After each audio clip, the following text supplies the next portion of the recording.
You are listening to the audiobook, Yuri, Special Agent Mischa, written and produced by Boyd Craven III. Copyright 2025 by Boyd Craven III. Chapter 9. Carter and his techs were over the moon when we showed them the results of our test fire.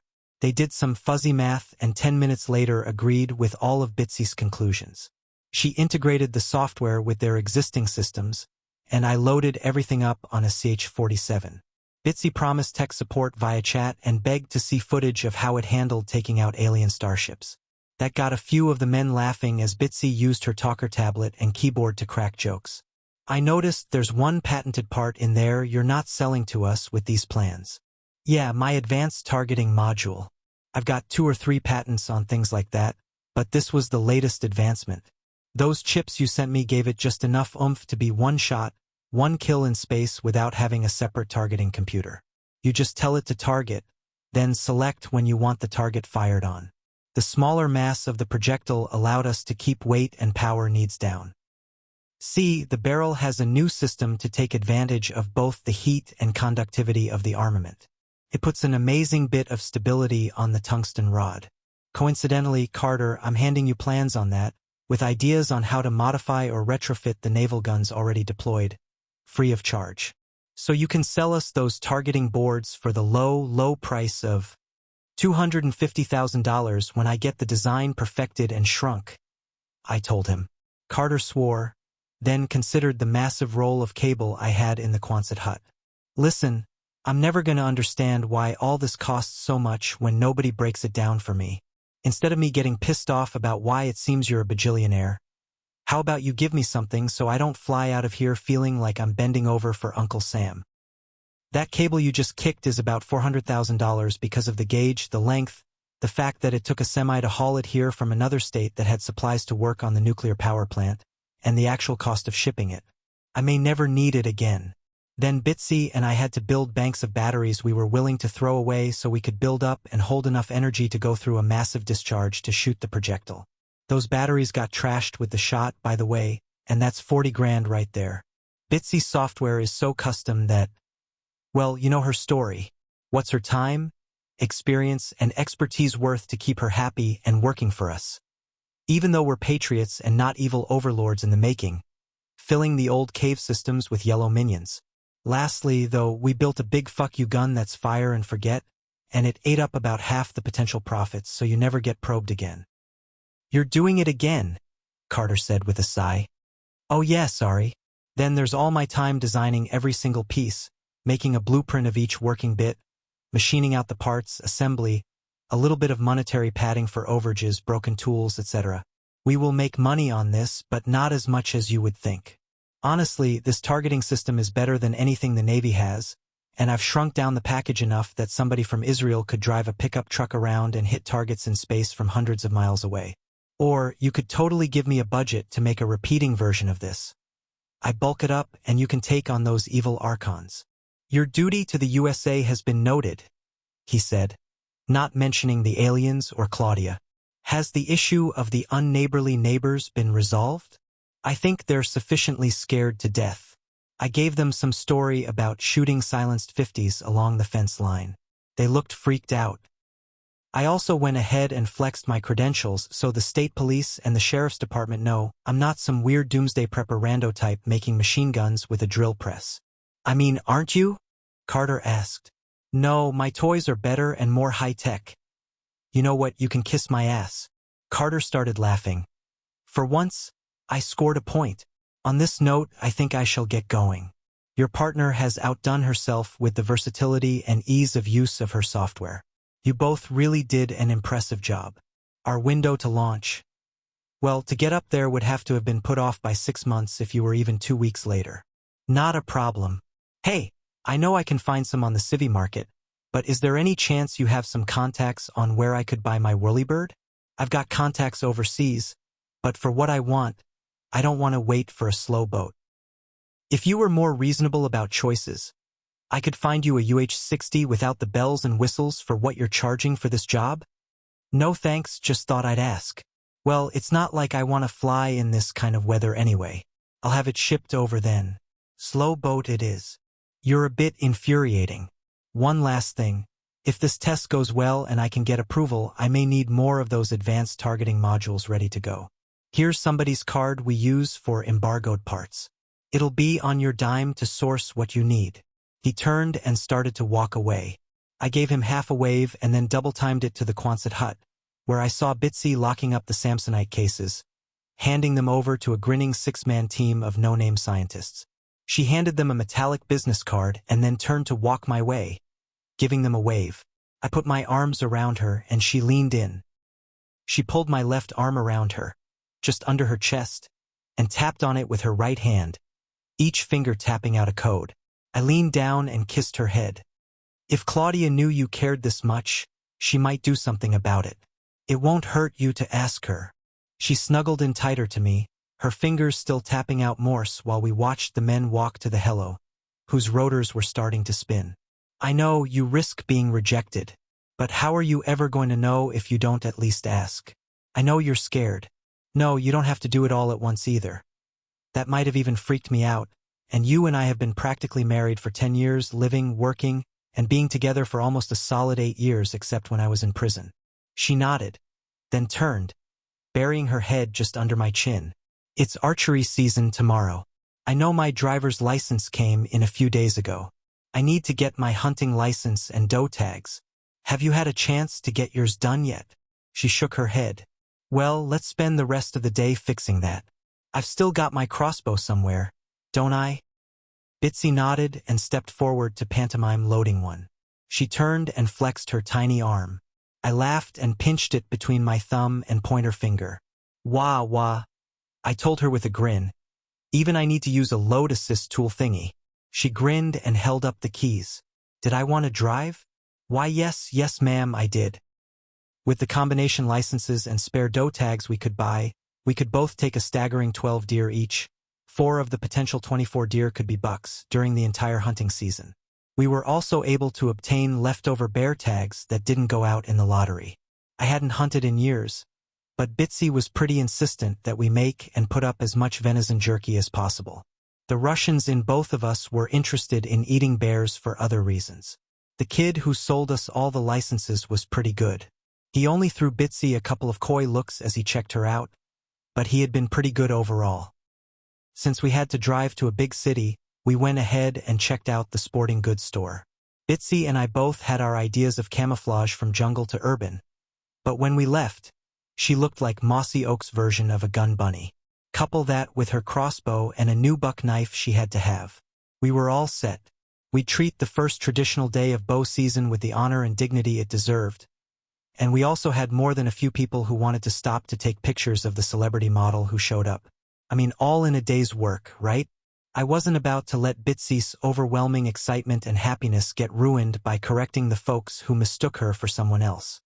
The alarm was going off in my bunker room, and I swung out of bed.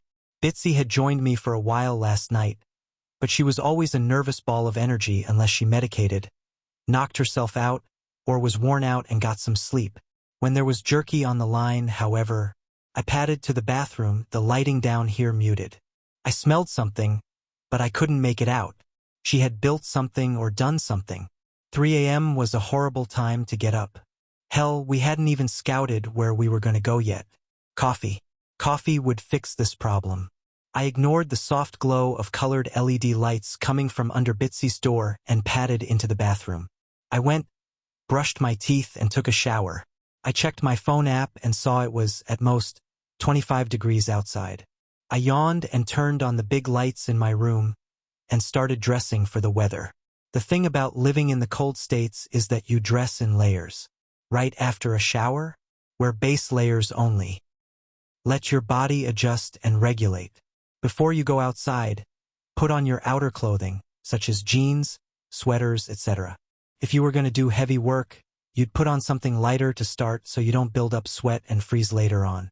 If it was already cold and you weren't doing anything crazy, you could put on the heavier cold weather gear. For us, we were going to use the quads to find our spot and set up, then let everything settle around us and start our hunt. Bitsy grew up in a literal gulag, so she had no experience other than the time or two I took her hunting when I wasn't working off-site from her. I had gotten my base layer of long johns and wool socks on when she burst into my room. She was wearing her mossy oak jeans, shirt, and sweater, and had her literal ghillie suit hanging over her shoulder. She motioned for me to hurry. "Love, we have almost 3 hours until it's legal shooting time. Take a layer off, and let's get some breakfast in the kitchen area." She let out a huff of disappointment and tossed her suit on my bed, then placed her crossbow on top of that. We still needed to make sure my scope was still on. We'd done hers last night in the hut above with a set of targets we bought especially for the occasion. That didn't stop my Bitsy, though.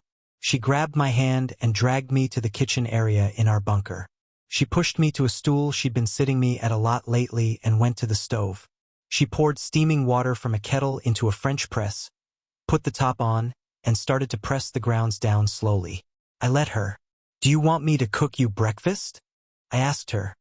She suddenly looked up and gave me a shy smile, one shoulder shrugging. Yes, but she didn't want to ask me to. It was early, though, so I had no problem at all. We had all the modern conveniences down here despite the cabin looking pretty Spartan up top. Heck, off the kitchen, we even had a walk-in fridge/freezer Bitsy put together with a couple of window air conditioners, a pair of Coolbox controllers, a ton of insulation, and some dehumidifiers and floor drains. It even had sliding hooks on channels hanging from the ceiling. Once again, it is the evil villain lair of our dreams, right? Loving life. I got some eggs out and started cooking while looking to see what else we had. Bitsy had some thick-sliced rye bread we were both partial to, so I got that out, along with a tub of spreadable butter. Sacrilege, I know, but I was no gourmand. To finish that, I turned to Bitsy. "Kasha or sausage?" I asked her. She held up 2 fingers, so I got some out of the fridge. I sliced the thick sausages in half and fried up 3 of them. These weren't those cute little Johnsonville ones, but more like real brats.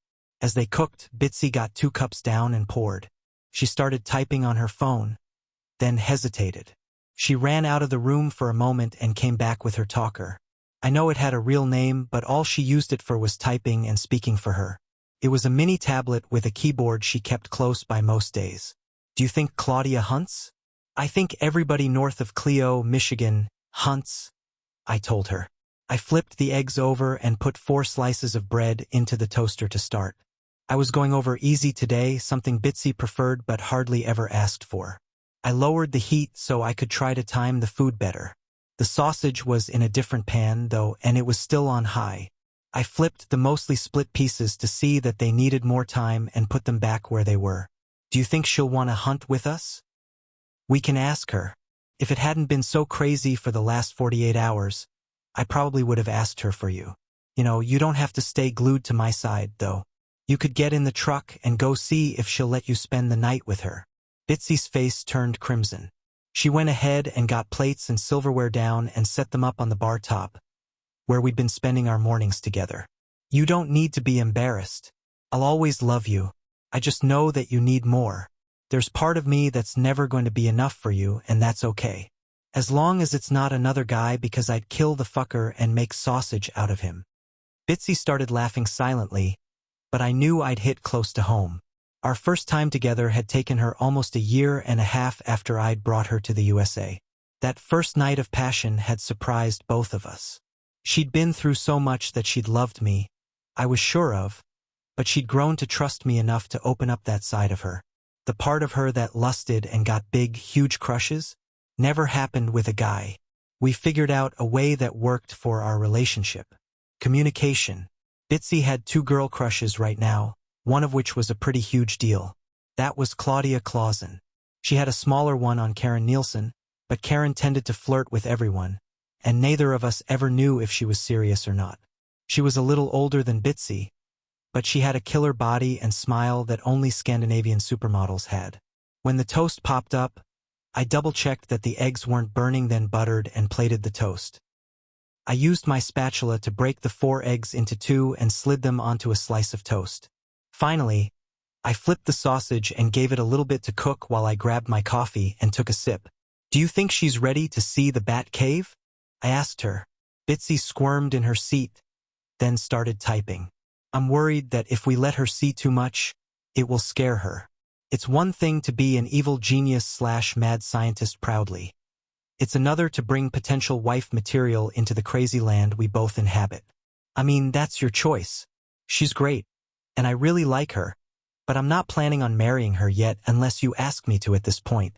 If I ever, and I do mean ever, get married, it's all for you. Your words are kind, but we both know you and I have something different from the traditional love between husband and wife. Besides, I can't give you children. Honestly, maybe you should consider the fact that sharing you with a woman you love and making you happy makes me happy. That's all there is to it. You're an amazing person, and I wish you all the happiness in the world. Your happiness is what I need. That's all. She wiggled in her chair and smiled. I checked the sausage and saw it was pretty much close enough. I turned off the heat to the burners and slid a sausage onto a fresh slice of toast. I used the spatula to finish splitting the third and put a half on each side plate on the side. Bitsy would sandwich all of her food together, while I'd open-face 2 sandwiches. Time to dig in. I could see Bitsy's form, but that's because I saw her put down a ground sheet and kneel between the trunk of a downed tree and the stump that was left when it had broken off and fallen during a storm. She looked like the moss and ferns that pervaded the upland part of our property. I'd heard a buzz earlier and caught sight of one of Bitsy's patrol drones. I told her they would be too loud, but she wanted to try anyway. It was flying way up high the last time I saw it. Is the drone being too loud? Nope. Turns out I was wrong. I saw movement off to my left and shifted, bringing my crossbow around. I'd waxed the string heavily, and I could smell that. Bitsy must have heard the movement as well, for does come running down a barely broken trail, slowing to look behind them. Good, good. Snow was falling, and there were big, huge, wet flakes that weren't sticking yet. We'd both be soaked before we got back to the bunker, let alone the quad we hid 100 yards behind us along the fence line. I was antler hunting today.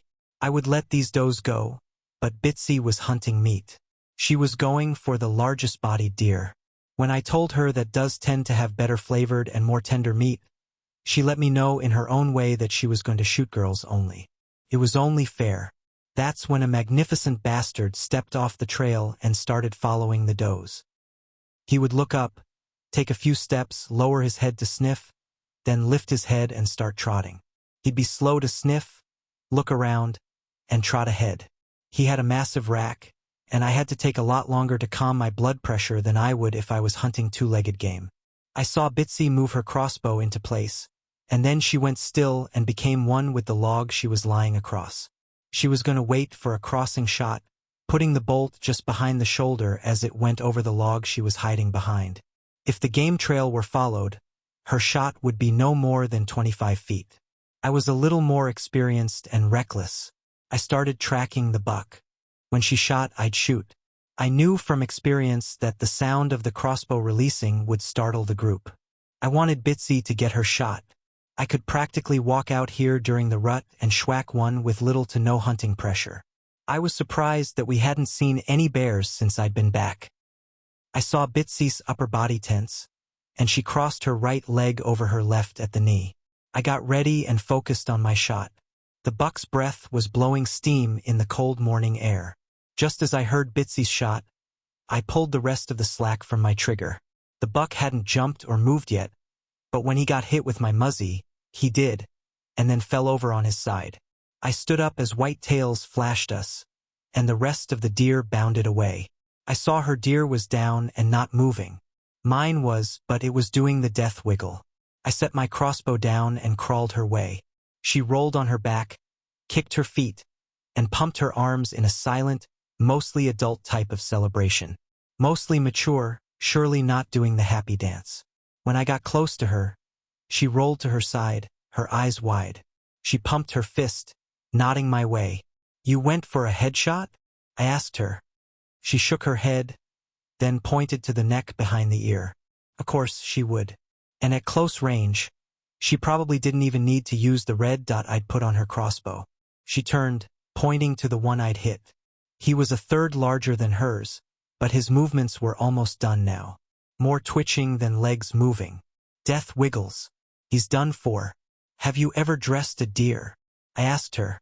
She shook her head, then pointed at me. twirling her finger to her temple. I know how you grew up, but if it wasn't a deer, maybe it was a goat, sheep, or something? She shook her head again. Okay, in a minute I'm gonna show you how I make sure they're really dead, and then I'll gut them. We can hang them in the cooler in the basement. If we let them hang for a week or two at just above freezing, the meat will be perfect. Bitsy gave me a thumbs up. When mine had quit kicking, I drew my knife and headed to a random sapling. I hacked it off and then quickly made a rough spear out of it. I approached her deer, knowing her shot killed it right off the bat. Risky, but when you hit it, there's no doubt. Still, you do the eye poke. I did that with the tip of the sapling, then walked 20 feet to the buck I downed and repeated it. I showed Bitsy how I gutted the deer and then showed her how I split the rear pelvic bone. I dragged both deer back to our quads and draped one over the front rack and one over the rear after that. Then I went back for our crossbows and put them on. All in all, the quad was loaded down. I grinned as we fired it up and headed back to the hut. Before we pulled the quad into the hut, though, Bitsy hopped off and held her phone out. I took it and got off. She walked around to the doe she shot, the arrow still lodged in the base of its skull where the neck joined. She pulled the head straight and then pretended to take the ear in her teeth. "Look fierce," I told her, then went ahead and took no less than 10 pictures, maybe only 20.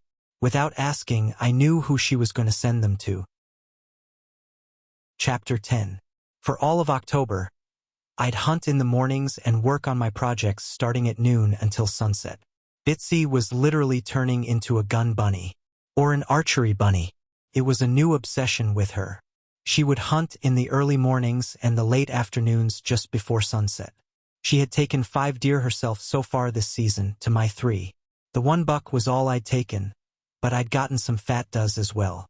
There seemed to be zero hunting pressure around us, and the weather had slightly warmed, keeping the snow from sticking too much. Yet, what I'd been interested in was where we'd been dumping the pelts, the guts, and the carcasses. See, after that first day, we'd dragged them all to the same spot to do the messy job. We'd noticed that something had been helping itself to the gut pile on a pretty regular basis.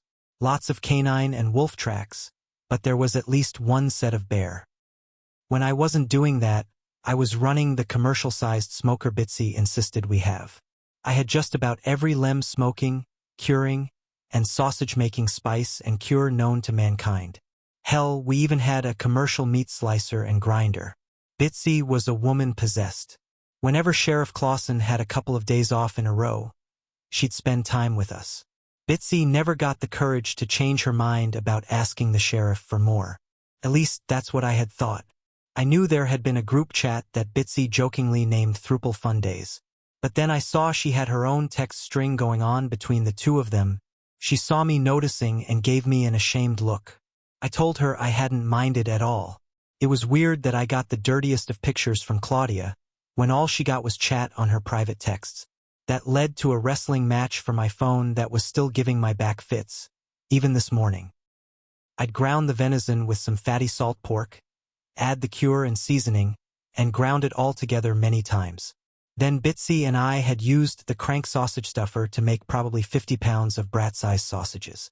I was turning things over and checking the heat when I got the text from Bitsy. "There's an intruder at 290. Camo and rifle. Think poacher, no danger to us directly? Facing wrong way. Not normal." I finished flipping the meat, set the temperature, topped off the hopper for the pellets, and headed to get my gear. I also made sure my earbuds were in. "Bitsy, you hear me? I can hear you. Be careful and don't take too long. That sausage smells good. Will you be eyes in the sky, itsy bitsy? Just launched a drone now. We'll watch unless more actors join this play." I nodded to that. I went ahead and got to the second Quonset hut, the one I was almost never in. I had a big snow machine in there with several snowmobiles. A semi-truck, a big gooseneck flatbed trailer we used for hauling steel stock, a backhoe, a bobcat, and a small bulldozer. The lights flicked on as I walked to the back. Heavy-duty steel lockers lined the back wall. I went ahead and opened the far left one. I hadn't seen much of this in years. Most of it I used to train Bitsy. Still, checking the gauges, everything still had CO2. I went ahead and worked the slide on my favorite a couple of times. I got some gun oil from the top of the locker, slid it open slightly, and oiled the metal. I worked it back and forth a little bit until it was smooth. Then I considered my choices. In the end, I chose violence. On top of that, I was back to carrying my 10mm instead of my will gun. For shits and giggles, not the brownies, I got out some special munitions paint grenades as well. I saw this was also where Bitsy had stored my baton when I hadn't put it up the day I'd gotten it out at the LeBlancs. I went ahead and put that on as well. I quickly adjusted my coat, then flipped my vest so the orange was out. It wasn't November 15th yet, but I wanted whoever it was to see me coming. Bitsy, just make sure you record everything and feed me intel. Yup. Multiple drones out, holding patrol drone in close to intruder as well. When I was locked up there, I went to the hut where we stored the quads and the truck. I opened the big door and rode mine out, hitting the button to lock everything up on a fob I kept around my neck. I was effectively locking down the compound, with Bitsy being the only one other than me who could override it, codes be damned. I listened to Bitsy's talker in my earpiece as she directed me through the property. I killed the motor and parked when she told me to. I saw prints in the newly fallen snow and started my approach. I wished I had my rifle with me, but I would have to do with my paintball gun. Bitsy stayed in my ear, but she knew not to blow it up since noise could get me killed if the wrong person heard it. I paused, seeing a familiar-looking stump and a downed tree. I also saw a portly, fat man in ill-fitting hunting clothing and a bad ghillie suit. He was almost lying over the top of an AR platform rifle. Oh no, what are we to do? Hey, come on out, I can see you there. You're on private property, I called loudly. I have you both on audio and video. Think it's a poacher? Hey, if you're a poacher, I'm just going to tell you we don't put up with that shit here. If you leave now, I'll forget you were ever here. You need to leave my property though, and right now. The figure moved slightly but held still after that. I'd walked up behind him, and I could see where his legs came together in his torso. It was a nice fat fucking target. But with a 3-round burst, I was going for the trick shot. Well shit. I really thought someone was there, I said. I took a couple of steps back and then marched in place while pulling the mag-fed paintball gun to my shoulder. Red dot working, sight, acquire, fire. I went lower than his ass, almost in the dirt, and fired 2 bursts in all. The high-pitched squealing almost convinced me that I had shot a feral hog. As the figure rolled on the ground, I emptied a full mag into it from about 10 feet away. I was reloading as the screaming man went for his rifle. I dropped the paint marker so the 1-point sling could let it fall to my right side. At the same time, I drew the baton from my left and flicked it open. I bounded towards the screaming man just as he got to the gun. As he was bringing it up, I swung the baton, the chromed skull hitting the man's left wrist. There was a wet snap, his screaming going even higher pitched, and the gun was thrown off from where he was swinging it. It still didn't stop the fat man from attempting to kill the nearby stump as a 3-round burst came out of it. I kicked the back of his knee, grabbed the barrel shroud from his right hand, and swung with my left. I hit his right clavicle and heard another crunch. The man may have had enough because he lost the grip of what I now knew to be an M4, and he shit himself as he passed out, probably from shock. Bitsy, get a quad up here. Something's fishy, and I'm not sure we're calling the law on this guy just yet. I'll bring mine with the mini dump trailer. Bitsy out, brat. I went ahead and emptied the guy's rifle, taking the one out of the chamber. Then I rolled the guy on his side in case he started puking. I didn't want to do it, but I dug into his pants pockets, making a pile. His wallet had me worried. Not that it was soiled or what I'd find, but what I wouldn't. The only thing that amused me about this situation was the man's physical condition. The guy had ducked the fence somewhere and came onto my property with either just a random person with an illegally converted AR or somebody with an M4. Full stop. I could already see my chosen violence making the exposed skin where my specialty paintballs were causing him issues. Concentrated 2-chlorobenzalmalononitrile with a bunch of blue dye. Almost like Blue Coat where it hit.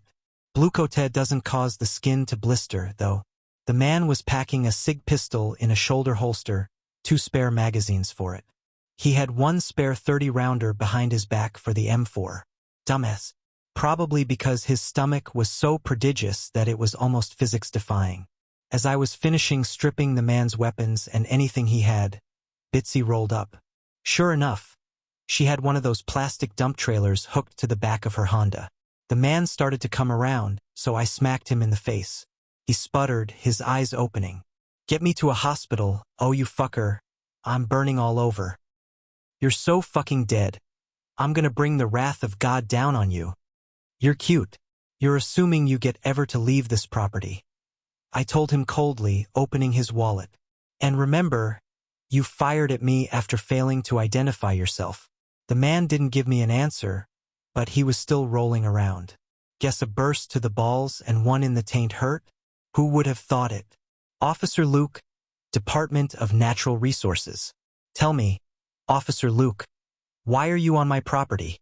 The man's eyes were running nonstop. I guess the dye and the liquid component of CS tear gas really were doing a number on him. He was also crying, which was amusing. What wasn't was the fact that he'd shit himself badly. I pulled my phone out and made a call.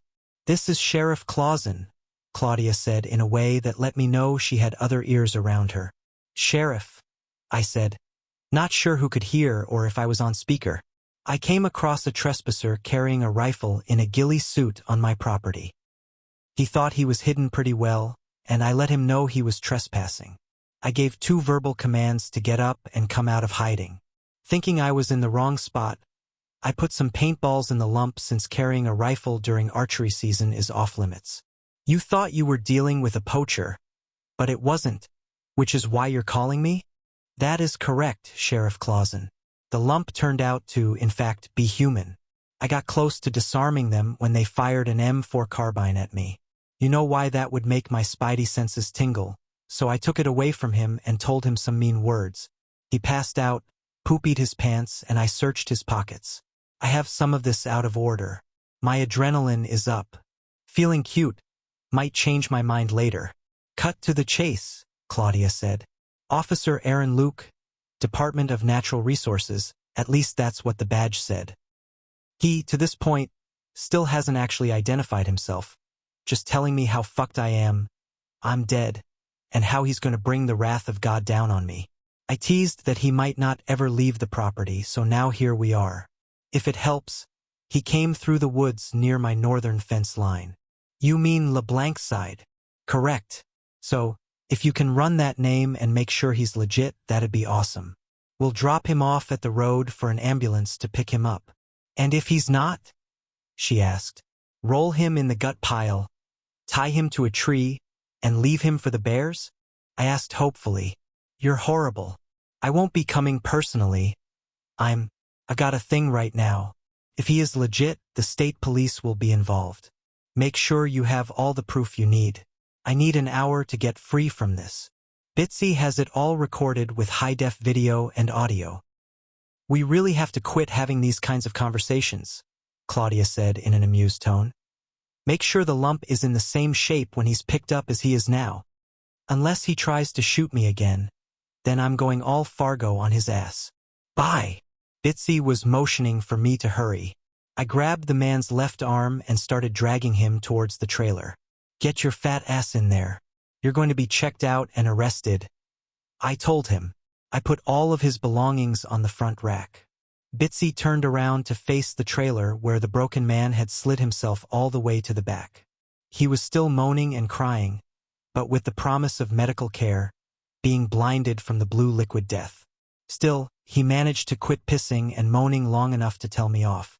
"You attacked an officer, and you tried to shoot a federal agent on his own land. Who do you think has a bigger dick to swing around here?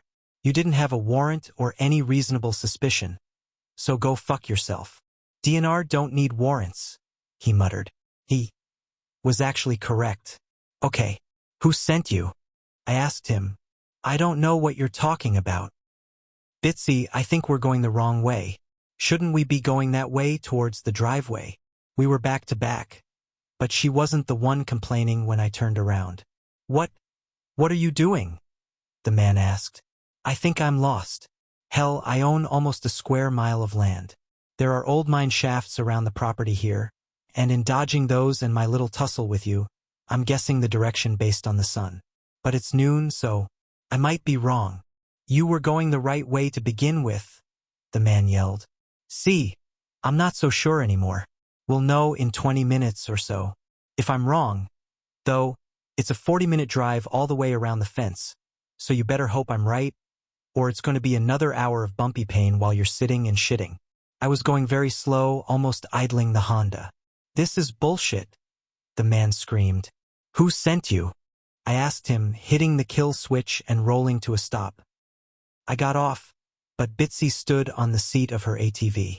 I walked around to the trailer, where the man's blistered, tear-stained face with blue spots stared back at me.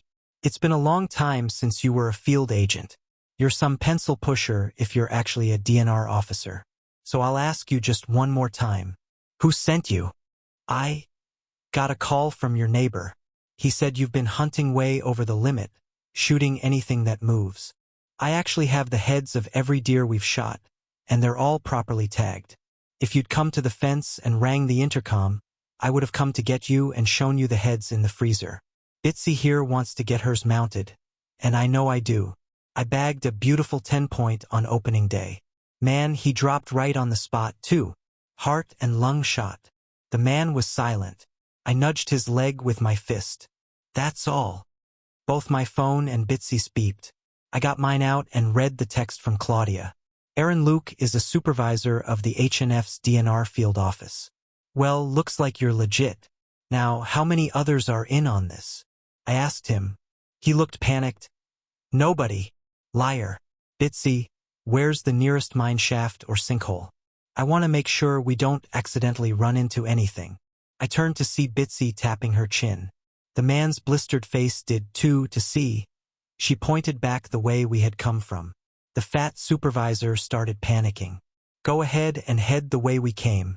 I'll walk beside the ATV and trailer to help make sure we don't fall into anything. Bitsy gave me a thumbs up. If you're an officer, you went beyond reasonable force, Aaron said. Nah, I could have justifiably killed you, and it would have been legit. Just so that, we do have everything recorded in high definition. As soon as we get to the workshop by the driveway, Bitsy is going to make a copy of the entire incident to give to the state police. Luke sort of grinned at that, so that was the plan. He was the easy bait, but he didn't think I'd have the fangs to actually do something. Or was I overthinking this, and he thought the state boys would just let him go? Focus, think evil genius shit. How did you like my paintballs? I asked. Yes, I know this might look wrong, but I said what I said. Never seen paintballs like that before. They burn horribly. I think I have blisters. Oh, you do. Those are actually paintballs, not paint. They're concentrated. Well, the stuff that makes CS tear gas so good comes in a concentrated liquid. I used that concentrate with some blue dye and blammo. I have a less than lethal round that the Geneva Convention bans, not that LEOs ever follow that. If you even are a federal agent, the man said with a croak. You'll see. Bitsy had done her part and had her drones land. She made a copy of the entire interaction from just a drone because we didn't want to have to give up the underground computer system if they asked for the physical copy. It didn't matter. The drone captured everything, even my conversation on the quad, since Bitsy had it start following her. She'd put it on the charger when I heard sirens for a second, and then an ambulance siren lit up the air. We were already rolling when Bitsy showed me an angry-faced trooper pressing the call button on the intercom. She went ahead and hit the reply button so I could talk. Be there in 10 seconds. We're in the ATV, I called back. What's the code? He asked. I shook my head. Bitsy ended the speaking portion and pulled her hand back behind me so I could focus on the fence. I was wrong. It took 8 seconds more. When we got there, the trooper was still mashing buttons. Get it wrong too much. It blows up, I warned him. I heard you were a real smartass, he said. A new one. Trooper Denton. Hey, I had a joke to make but held off for now. Oh yeah? From who? Are you working with the same folks who sent out Lardass and that fat fuck LeBlanc? I asked, pressing the button on my fob to roll back the gate. Hands up where I can see them. The trooper had drawn on me so fast that I was a bit surprised. Bitsy, are we still being recorded? I asked without moving anything but my rising hands. Yup, she croaked. Officer Luke, how bad is it?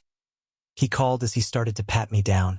I'm broke up and burned, Luke answered. My badge is in my right front pocket, I told the trooper. He froze. Not only did he have his hands on my 10mm, but my words had startled him. I'm Special Agent Yuri Sokolov with the DIA. This is my private property. You better have a good fucking reason for drawing your sidearm on me and pointing it in my fucking face. Where's the camera feed go? He asked. So you are working for somebody else. The plot thickens. Last chance, lower your gun, make your arrest, or you're gonna have a very, very bad fucking day. You saw what happened to those two jokers in Missouri. They might have locked me up for 2 years to get through the trial, but I still walked.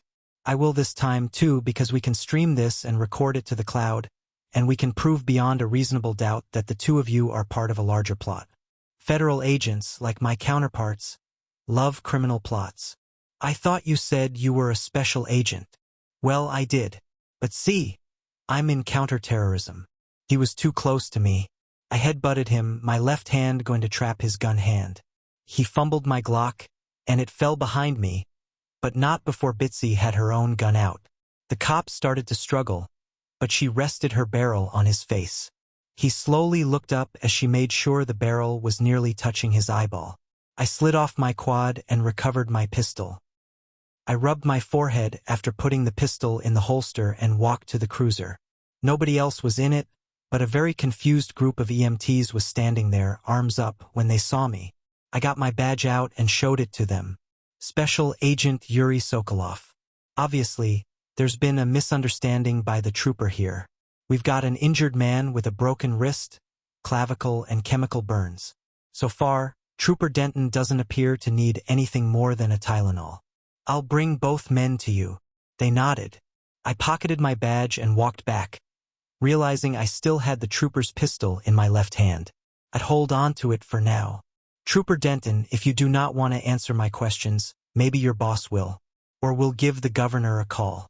She's the executive power that runs the state police and has property up by Elk Lake where I think her husband is hunting now.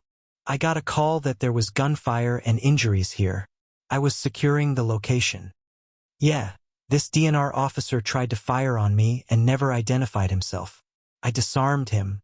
Oh hey, that's pretty funny. I started laughing. And it wasn't until I went through his pockets that he started to sing like a canary. You threatened to drop me in an open mine shaft. Luke shrieked as I motioned for him to come forward. No, I asked Bitsy where they were so we could avoid them. Really, my gun range is a huge part of the reason why I fenced off my land. But this area specifically used to be mined for copper and iron. There are test shafts all over and who knows how many sinkholes there are. We have most of the area mapped out. But with the iron deposits around here, it's hard to do because the compasses don't always work right. I was only half talking out of my ass. I did this for 2 reasons. Well, 3. To confuse, to annoy, and, let's be honest, I like to piss people off. It was my very own Olympic sport. The EMTs took over and got Luke onto a stretcher. I couldn't help but smirk at the look of disgust on their faces when they got a whiff of Mr. Poopy Pants. They quickly wheeled him away, got in their ambulance, and left. Go ahead and holster yours, Bitsy, I told her. She did, and I walked to the flinching trooper and held his gun out to him. He didn't move, so I put it in the retention holster and backed it up. Now, see up there about 40 feet back? The light pole? That's got a camera pointed straight at us. The microphone is built into the intercom. It's interconnected and stored in the cloud, so there's no hardware. I'm completely off the grid here. We have 4 satellite receivers and our cell phone boosting towers that the FCC licenses. Let's see. I have all kinds of licenses and have my FFLs in order, and you have no reason to come onto my property to conclude this investigation. I would suggest you talk to us before you decide to stick a gun in our faces. There won't be any forgiveness if that happens again. I like you guys most of the time, but what is the difference between you and folks like Bitsy and me? You're a yappy little ankle biter, and we're the German shepherds. The thing is, I'm smart enough to know the yappy ankle biter might get lucky. So if I have to put you down like a mad dog after you do something stupid, I'm ready, willing, able, and experienced enough to do so. He stared at me for a second, then turned to walk away. Hey, don't you want to take our statement? We're offering to give you evidence here. At least take the pants shitter's weapons. He got in his car, fired it up, and backed out. When he left, he spun the wheel so hard that it sprayed us with gravel. Bitsy flipped him off. You know they're going to come back, don't you? She nodded. Let's get all the stuff in a lockbox we can put out here. I'm starting to think we need to extend the fence and have a 2-gate system and cement in more of these tubular steel panels up front here. Bitsy leaned forward, kissed a finger, and then put it on my nose. She turned and got on the quad, motioning for me. I did the same, and we were tearing it up in moments. Chapter 11. Bitsy made a copy of the interaction with the state police and texted Claudia. She also put together a file that showed everything and uploaded it all to the cloud. Then she did it again and made copies. As we were making thumb drives full of nefarious shizzle, the front gate alarm or the intercom went off. Bitsy had fixed my phone by now, so it had all the same apps she used. I opened the alert and saw a line of state police and county sheriff vehicles. Thankfully, we also had a throwaway tablet in the cabin we'd loaded all the camera recordings into, as well as a dummy program that ran just the fence camera recordings. Hello, I called. Mr. Sokolov, this is Trooper Erickson of the Michigan State Police. Can you ring us in? Do you have a warrant? I asked him. No, but there's a matter. I'll turn over the evidence and weapons of the conservation officer. What Denton pulled was a gross overstep, and we have video proof of that as well. Perhaps it was criminal collusion. Please forgive me if I don't jump all over your offer to let you in the gates. Listen, we have no clue why Denton was out here. We didn't even get the call until after he left the property. I highly doubt that. But if you didn't get the call until after he left, why was he already out here? I said. Bitsy tapped me, then shook her head.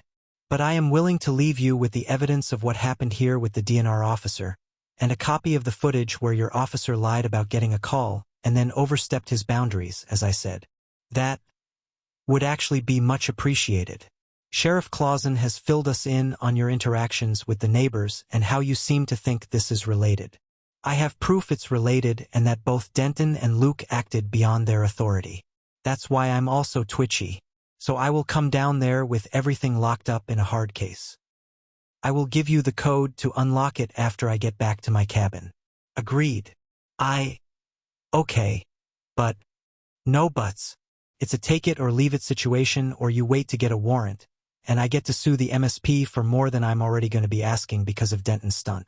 I'm giving you evidence of 2 crimes committed against me, willingly and without my attorney. Bitsy gave me a thumbs up. My phone rang, so I ended the video feed from the gate and the microphone and answered it. Yuri, I'm here now. What the hell happened? Claudia asked. Why are the MSPs throwing on heavy vests and getting their M4s out? Well, shit. They choose violence? Did you see the videos Bitsy sent you? Yes, and you were within your rights. Then, unless you want a bunch of added paperwork, you might want to show them what's going on. If they breach my gates without a warrant, make sure your people are at least 100 feet back from the front. At the minimum. Holy shit, Yuri, don't. Supervillain shit about to go down if they don't back off. You know what we've built here. That's just the start. Yuri, you can't. Claudia, I really like you. Like a lot. Maybe not as much as Bitsy. I think Bitsy is absolutely and totally smitten with you. But I will not trade my life or freedom for the lives of half a dozen state police who are acting on bad information and have no legal standing. Show them the videos before things get ugly. Pretty please. I ended the call and turned to Bitsy. Bring all 3 gunbots up and load them with the green-tipped M855s. I'm going for my toys. Yeah. Why have 1 gunbot when I could have 3? I justified it by using up the embargo chips to make more advanced tracking modules with Bitsy's programming, but gunbots were cool as fuck. I hadn't spent the last month faffing about when I wasn't hunting. My neurodivergent, unmedicated ADHD brain needed projects when I couldn't sleep, and I really loved the freedom to build my own shit without oversight. Gun bots with drum mags that could tear the same hole in paper from 400 yards. Oh hell yeah. I even had plans drawn up for sentry guns with advanced targeting modules and audio-video recording capabilities. We just had to design a better charging system for them. Maybe I could build them a heated room so the batteries would hold a charge longer. A spider bot doghouse? Focus. Damn it. My phone was ringing again. Carter, how are you?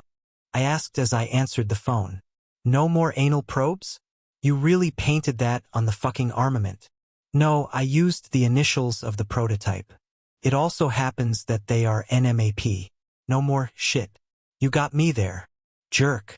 Listen, I've had a number of people do a background search on you in the last 48 hours.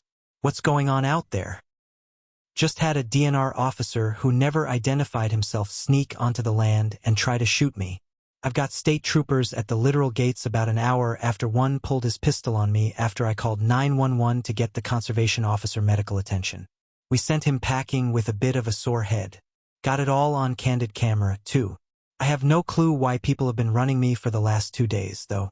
I've been hunting whitetails with Bitsy. We haven't left the compound except to go get more doe tags.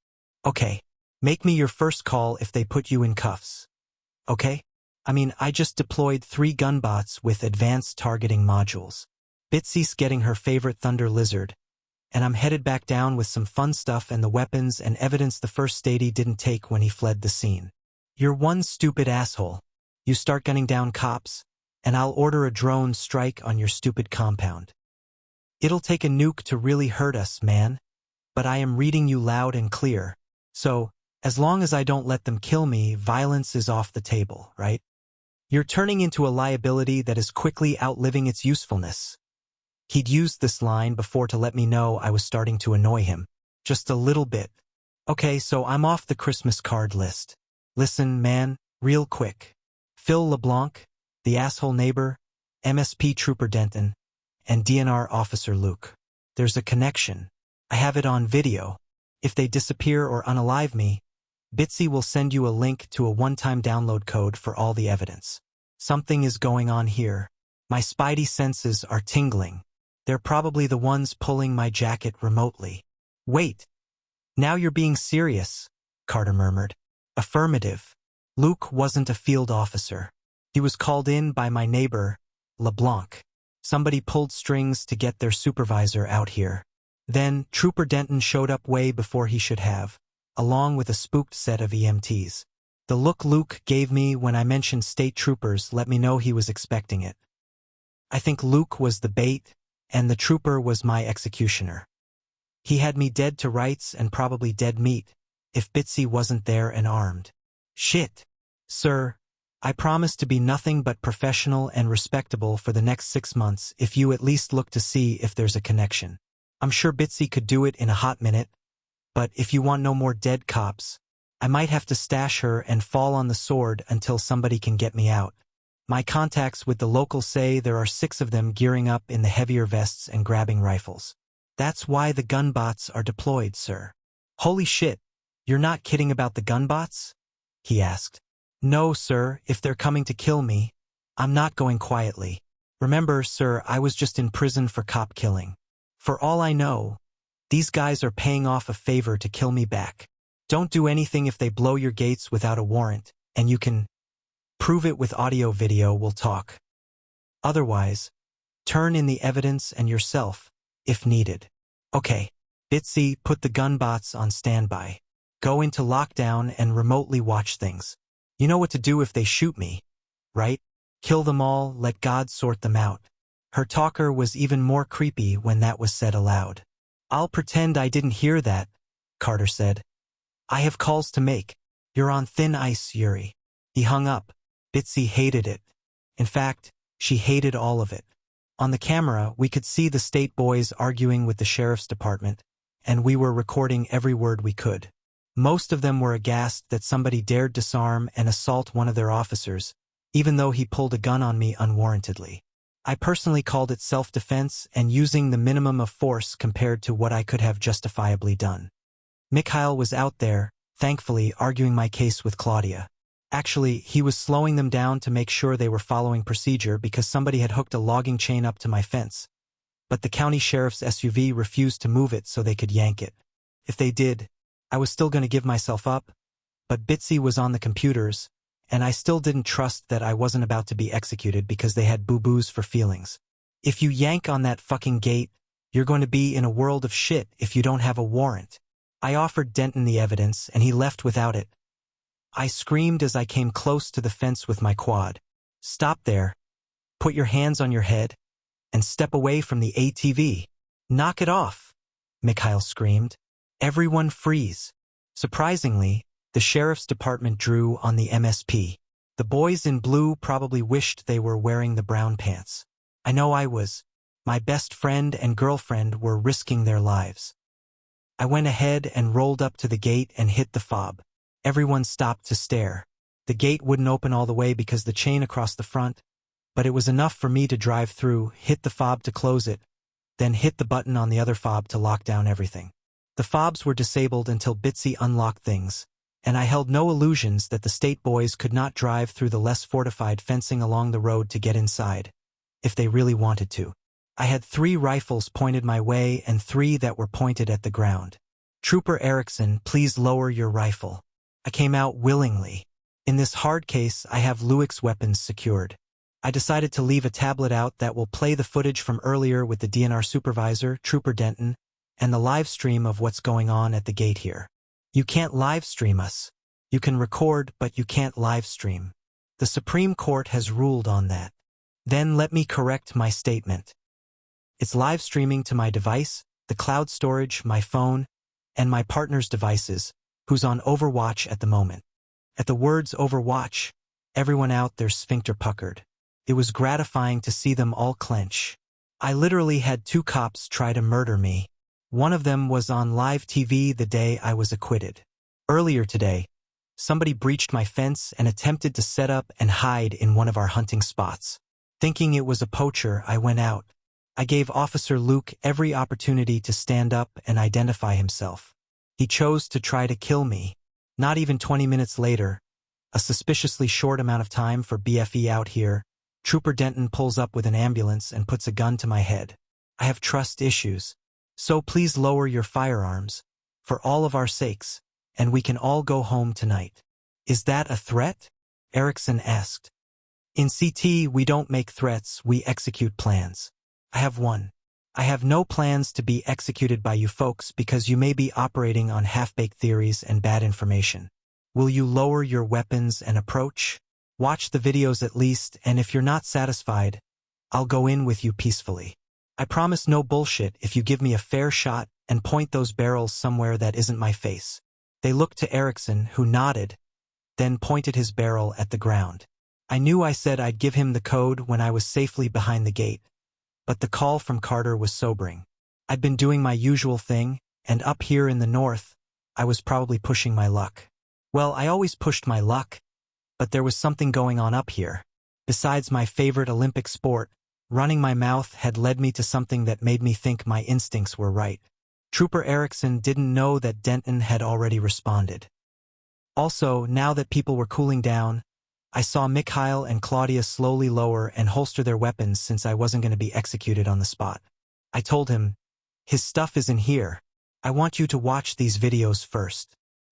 He motioned for his men to stay back a little bit, but he approached along with Sheriff Clausen. I played the interaction with Luke. I called out twice, then said, well, shucks. I was wrong. I shot at a lump that was, in fact, somebody hiding, and all hell broke loose. I smiled as the officers winced when you could hear first his wrist, then his clavicle break. He fired the M4 also. I went ahead and paused the video there and queued up the incident with Denton. Is that your partner who's on Overwatch? Erickson asked when Bitsy put the pistol to his eyeball. Yeah. She's not a quick-draw artist like Denton was. That fucker surprised me badly, so good on him, but I don't feel like I did anything to warrant a near execution. I brought the injured up, was prepared to give evidence, and he fled the scene. You can't call this a misunderstanding because if you watch both videos in full, you'll see that Luke was anticipating Denton being there, and Luke was called in by Phil LeBlanc. "Who's LeBlanc?" Erickson asked. "Philip LeBlanc has been making nuisance reports to the sheriff's department for close to 2 years about this property. Apparently, his entire family used the old snowmobiling trails that ran through the property here. When Yuri purchased the land, Yuri fenced it all in and Phil told his kids to go ahead and trespass, because Yuri's property rights don't matter," Sheriff Clausen said. "Wait, really?" Erickson asked, surprised. "Yes, Sergeant. We tried to let you know. I was there the day it happened. I was one of the responders, along with Pete. The trooper who answered was one of the ones who didn't draw his rifle on me." Erickson sighed, then slung his rifle and rubbed his face with both hands. "Can I see your ID, sir? My driver's license, my CPL, my CAC, and my badge, correct? Because I do carry a firearm and I am armed, and need to reach near my CPL to comply. Can I get it?" "You just sit tight," Mikhail asked. "You betcha. I'd rather not make anybody else twitchy. If I were a suspicious person, though, I might think you're trying to get me back for those brownies 23 years ago." "You prick," Mikhail said with a laugh. I made sure my hands were raised and turned around. He lifted my coat, pulled my pistol out, then fished in my back pocket. "Turn around, Mr. Sokolov," he said. He'd handed my Glock to Erickson, who tucked it under his arm. I let Mikhail pat me down, pulling my badge off my belt and my pocket knife out of my pants pocket. All were handed off. Then Mikhail opened my wallet and fished out both cards for Erickson. "Thanks everyone for taking it down a notch. It's hard to keep my cool when this kind of stuff keeps happening, and everybody's a cop. Well, I'm a special agent, but you know what I mean." I got some eye rolls with that one, but Erickson was inspecting my CAC and driver's license. He handed them back to me. Mikey handed me back my wallet, and I started putting things back together and pocketed it. Lastly, there was my badge. "What the fuck is going on here?" Erickson asked. "Denton radioed us as we were responding that you were a crazy prepper survivalist and had threatened him, drew down on him and—" "It's fine, Sergeant. I'm sure my lawyers will appreciate all of you maintaining evidence from your body cams and dash cams. I'm also very glad you didn't actually try to yank my gate off. That'd be a pain to repair in this weather, and it'd mire me in legal problems for another 2 or 3 years like the last goat fuck." He looked up at me sharply, then nodded. He probably was thinking about Overwatch and our very real reputation of having what every Michigander had around: ammo. And somebody they couldn't see who was watching over them. "Scary shizna, I know. You're planning on pursuing civil litigation?" Erickson asked. "And criminal for both. Honestly, if Luke and Denton were civilians and pulled that bullshit, would I have been justified by blowing their fucking heads off? Yeah, I was assholing again." "Yuri," Mikhail muttered. "Listen, I know DNR can trespass, search without a warrant, blah blah blah. Every deer Bitsy and I hunted is legit. We still have all the heads and tags. Between the two of us, we've taken 8 deer and are hoping to lure a bear around to make into sausage. We have nothing to hide from them. Also, Bitsy, if you're hearing this, use the app to make sure our smoker temps are still low and slow. And about Denton? What if some rando, without provocation, puts a gun in your mug? As a cop, you're gonna blow them away if you can. I know I normally would. Bitsy? She's a kind soul and never would hurt a fly, so Denton lived. I lied like a rug. I understand. With this evidence and Officer Luke's weapons, I think we can resolve this without you coming in. I'm sorry, Yuri, this was presented to us a whole lot differently than what was actually shown here in the videos. Both you and the sheriff presented. Not a problem. I'm going to leave the tablet with you. Since that's what I use to watch midget porn, I'd appreciate you just sort of ignore my viewing history and don't judge me too harshly. Also, I'd like that back at some point, along with the hard case." I got some grins and an outright bark of a laugh from Claudia at that. "Yuri, here's your Glock," Erickson said, then paused as he looked at the back of the slide. "Yup, Glock button. I have a Class 7 FFL, 1,000-meter range, and can do all kinds of fun shit. I even have Class 3 and 4 devices and weapons. After hunting season, I'd invite you all out to bang on some steel targets if you'd let me. I don't hate cops, man.